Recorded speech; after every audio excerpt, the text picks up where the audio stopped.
You get to the point where you evolve in your life, where everything isn't black and white, good and bad, and you try to do the right thing.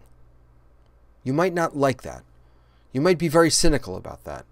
Well, F it. I don't care what you think. I'm trying to do the right thing. One drop of honey makes a world of difference. One drop of honey makes learning sweet.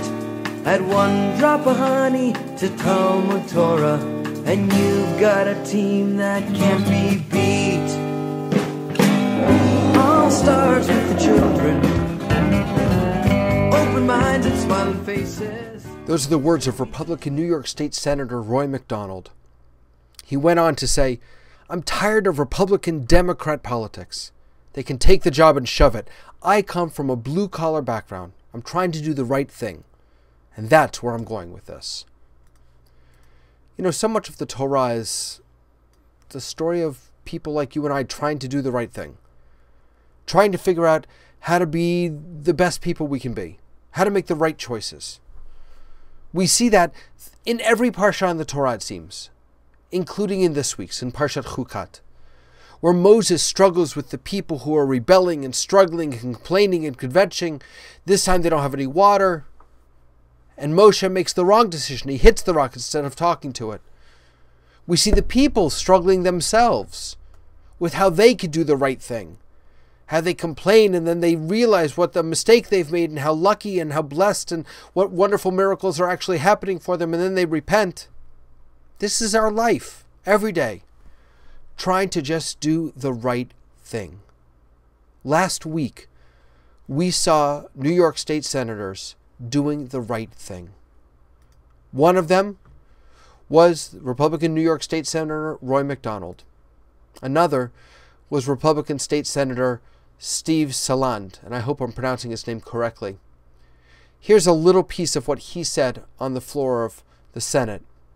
"My intellectual and emotional journey has ended here today, and I have to find doing the right thing is treating all persons with equality, and that equality includes within the definition of marriage." It's not always easy to do the right thing. And I imagine that especially in politics, when your own job is on the line the next time there's an election cycle, it's probably even more difficult to do the right thing. But we saw some very brave senators do the right thing last week and allow the passage of a bill that will almost double the number of people who are allowed marriage equality. New York being the largest state to allow it, being the 6th state to allow it, and thereby doubling the number of people who have it available to them. What bravery, what courage it took for these senators to stand up for what they believed in, for what they knew what was right. They knew it would cost them political points. They knew that it would potentially put their very job at risk. And they also knew that it was the right thing to do. And they did it. They restored my faith in the possibility of people doing the right thing for the right reason.